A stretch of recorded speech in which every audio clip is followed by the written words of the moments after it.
इस सरकार ने हमेशा जो है वादे तो किए हैं पर वादों को पूरा नहीं किया। कोई फायदा ही नहीं हुआ और मुस्लिम के खिलाफ ही हैं हर जगह। जो पार्टी विकास करेगी मुसलमान उसको वोट करेगा। अब तक वादा किया था उन्होंने स्टूडेंट के मुतालिक, वो अभी तक कोई पूरा नहीं हुआ। उत्तर प्रदेश उत्तम प्रदेश कैसे बनेगा और कौन बनाएगा?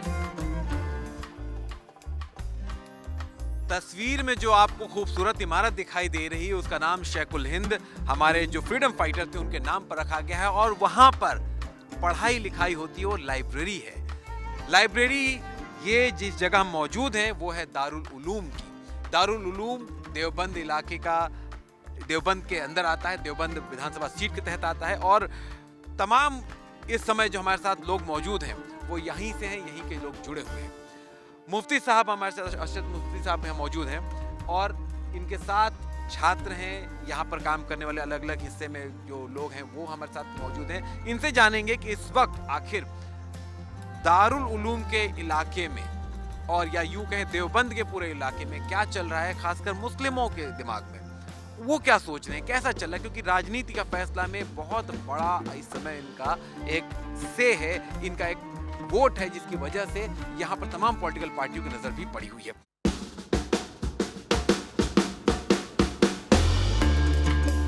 देवबंद की आवाम का और यहाँ की जनता का जो इस वक्त में रुझान है वो इस वक्त में ऐसी पार्टी की तरफ रुझान है जो कौम के लिए, देश के लिए, प्रदेश के लिए काम करना चाहती है या काम किया है, उस पार्टी को वोट करेंगे।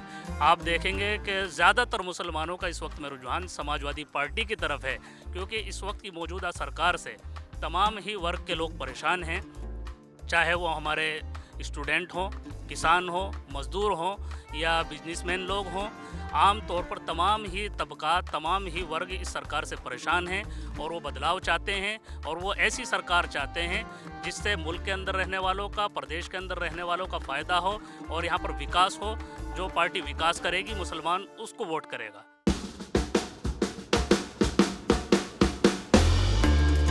एक और चीज मैं पूछना चाहूंगा, हाल फिलहाल में कुछ बयान आए हैं जिन बयान को लेकर के ये सोचा गया कि कहीं वो मुस्लिम समाज की तरफ तो नहीं है टारगेट किए हुए।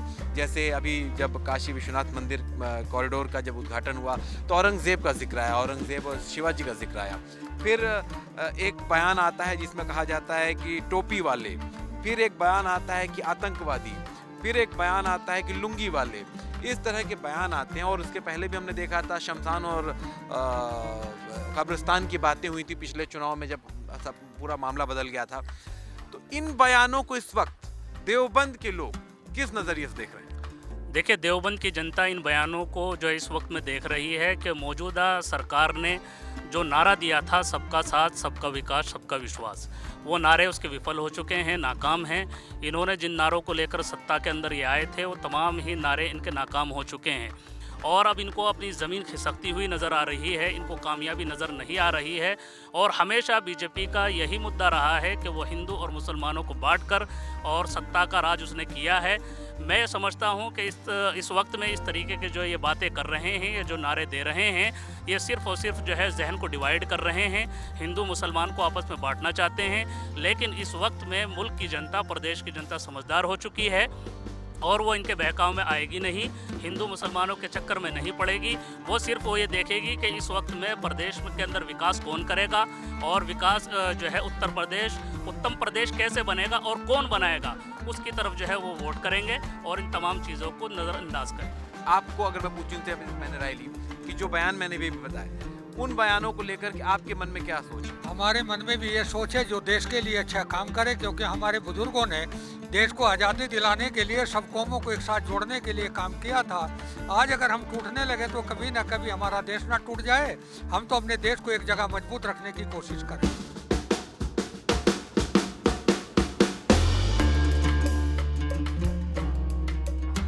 हमारे साथ महिलाएं भी हैं, आप दोनों काम करती हैं, दोनों पढ़ाती हैं, शिक्षिका हैं। लेकिन मन में एक ख्याल आता है कि हमेशा एक बोला गया है कि मुस्लिम औरतों ने पिछली बार चुनाव में बीजेपी को बहुत वोट दिए थे, खासकर ट्रिपल तलाक कानून बना था उसके ऊपर भी और भी तमाम मुद्दे रहे होंगे।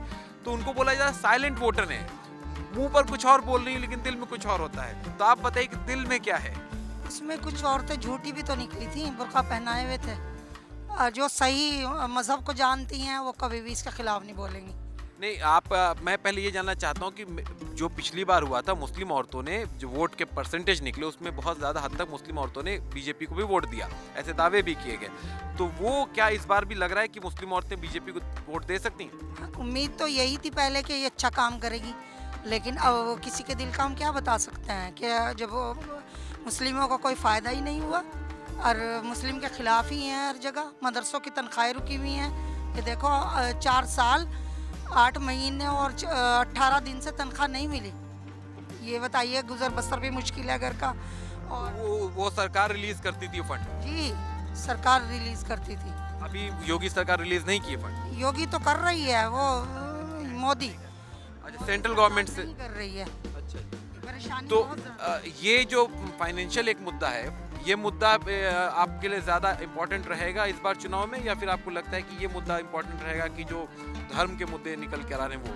सर धर्म से कोई मतलब नहीं धर्म से किसी का है, धर्म से कोई मतलब नहीं है हमें तो। नहीं रखते ये बात। जी हमारे जहन में धर्म से कोई मतलब नहीं है, हमें तो सिर्फ अपने काम से काम है, हमें सैलरी आपका इनका मतलब सीधी सी चीज़ ये है कि इनको सीधे सीधे नुकसान हो रहा है। इनका कहना है कि फंड आते थे, फंड नहीं आ रहे, तो ये तकलीफ आपकी ज़्यादा बड़ी है, बाकी मुद्दे इनके लिए छोटे हैं।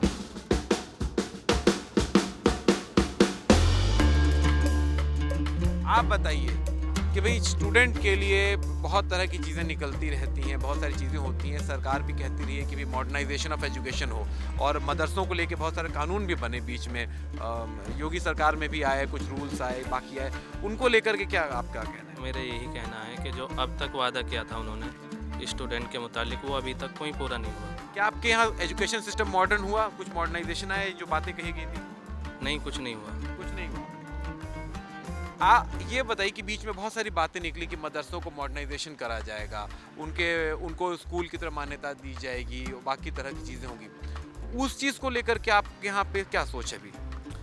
देखिए, इस सरकार ने हमेशा जो है वादे तो किए हैं पर वादों को पूरा नहीं किया। अभी आप देख रहे हैं कि ये टीचर खड़े हुए हैं, मॉडर्नाइजेशन की बात तो बहुत दूर की रही है, अभी तो इन असातिज़ाओं की तनख्वाहें नहीं मिल रही, इनको तनख्वाहें नहीं आ रही, तो उसमें विकास वो कहाँ से करेंगे, मॉडर्नाइजेशन कहाँ से बनाएंगे उसको? पहले इन लोगों की तनख्वाहें मिल जाएँ, फिर उसके बाद में जो है वो सोचेंगे कि उसके अंदर क्या करें। बहरहाल हमारे जो दूसरे मदरसे हैं उसके अंदर कंप्यूटर की भी तालीम है और हिंदी इंग्लिश भी पढ़ाया जाता है। सरकार को अगर चाहिए तो सबसे पहले इन असातिज़ाओं की तनख्वाहों का इंतज़ाम करे और फिर दूसरी तरफ सोचे। पर वादे आप सरकार तक पहुँचे हैं, सरकार कान तक पहुँचे कि भी तनख्वाह नहीं आ रही, चीज़ नहीं आ रही? जाहिर सी बात है, सरकार को उसका क्या कहना है? बस वो वादा करते हैं वो सिर्फ, और आपको पता है कि वादा पूरा कभी तक हुआ नहीं अभी तक। वादा पूरा नहीं हुआ। तो एक मुद्दा तो आपको साफ साफ दिख के आ रहा है, लेकिन मैं बार बार उस चीज़ को पूछ रहा हूँ कि भाई अभी हाल फिलहाल में ऐसा देखा गया कि आरोप लगाया गया कि बीजेपी ध्रुवीकरण की तरफ जा रही है, और चूंकि ये पश्चिम उत्तर प्रदेश का हिस्सा है जहाँ मुजफ्फरनगर के दंगे भी हम लोगों ने देखे थे, उस दंगे के एहसास आज तक है लोगों के भी। पिछले 3 चुनाव में बीजेपी बहुत बम्पर जीत के साथ यहाँ जीती है। आपको लगता है कि अभी भी मुजफ्फरनगर के जो दाग थे वो मिटे नहीं है, वो अभी भी लोगों के जहन में है और उसका वोट पर असर पड़ेगा? देखिए उसका तो बहुत कुछ कोशिश कर रहे हैं वहाँ के हिंदू भाई ही कि हम सब एक मिलकर के काम करें और अब हुकूमत की हम चाल समझ सकें। लेकिन मैं तो आधुनिक टीचर के होने के नाते जो बताऊंगा, 2003 में ये स्कीम चली थी, 2007 में पास हुई है, 2005 से तनख्वाह देनी शुरू करी, और अब आकर के हमारी जो तनख्वाह है 3000 रुपये यानी 20% यूपी सरकार देती है, 12,000 रुपये यानी 80% सेंट्रल देती है। यूपी सरकार ने 6 महीने 4 दिन की हमारी तनख्वाह रोक रखी है, और सेंट्रल गवर्नमेंट ने 4 साल 8 महीने 18 दिन की रोक रखी है। अगर ऑल वर्ल्ड में कहीं कोई ऐसा हो कि किसी से काम कराएं मजदूर से और मजदूरी ना दे, तो अपना पेट कहाँ से भरेगा? या तो हमारे सामने चोरी करें, बताओ, हुकूमत आगे कहे कि चोरी कर लिया करो, या ये कहे कि भाई भीख मांग लिया करो। हम किसके तौर पे जाएं भीख मांगने? हमें थोड़ा ये बताया। दारुल उलूम चूँकि इस्लामिक शिक्षा का एक बहुत बड़ा केंद्र है, इसलिए यहाँ पर मदरसों की फंडिंग, मदरसों को मिल रहा पैसा रोका जाना एक बहुत बड़ा मुद्दा है।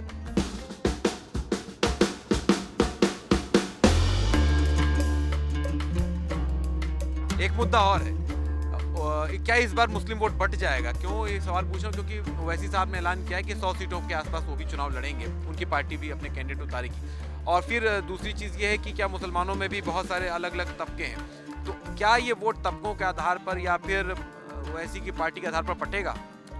देखिए, इस वक्त मर्तबा जो मुसलमानों ने जो रुझान बनाया है, ये रुझान बनाया है कि जो पार्टी विकास करेगी उसको वोट दिया जाएगा। जहाँ तक ओवैसी साहब का ताल्लुक़ है, तो ओवैसी साहब हैदराबाद से ताल्लुक़ रखते हैं। अभी हैदराबाद ही के अंदर वो मजबूत नहीं है। हैदराबाद ही के उनके जो है, मैं समझता हूँ कि 10-12 विधायक हैं, और अभी वो जब वहाँ मजबूत नहीं है तो उनमें अपनी राय ये है कि उनको यहाँ भी नहीं आना चाहिए। यहाँ आके सिर्फ जो है वो वोटों का बंटवारा करेंगे। पर इस वक्त में मुसलमान जो है बड़ी ही समझदारी के साथ में वोट करेगा और ओवैसी साहब के बहकावे में बिल्कुल नहीं आएगा।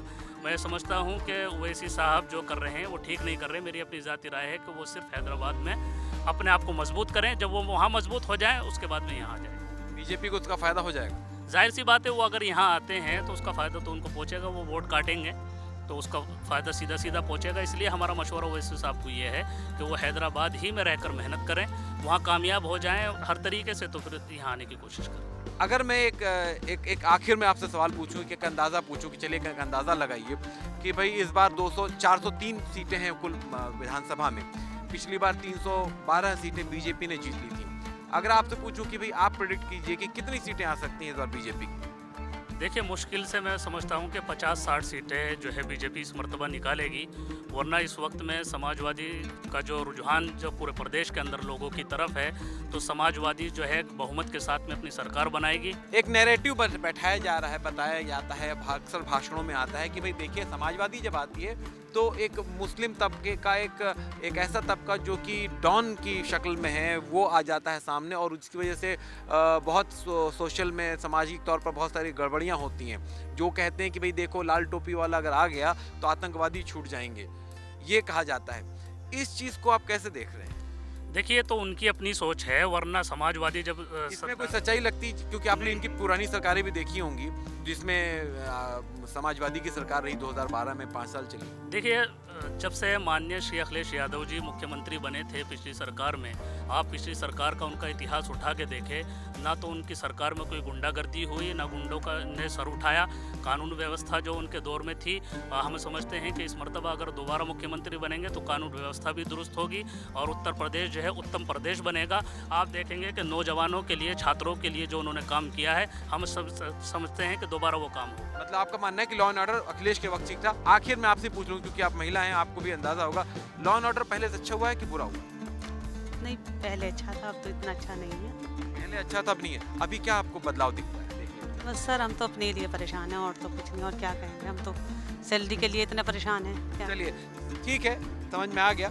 आपका कहना है कि सैलरी एक बहुत बड़ा मुद्दा है, और ये तमाम लोगों का कहना है कि जो जिस तरीके से कहीं ना कहीं ये कह रहे हैं कि अनदेखी हुई है दारुल उलूम की बीजेपी के शासन में, जिसकी वजह से इनके अंदर नाराज़गी है। और एक थोड़ी सी बात वो भी है कि धर्म को लेकर के ध्रुवीकरण जो हो रहा है वो क्या होता है। ये दारुल उलूम के हिस्से की हमने कहानी आपको सुनाई। अब हम आपको लेके चलेंगे सहारनपुर शहर में। सहारनपुर शहर के अंदर क्या होता है उसको भी बताएंगे।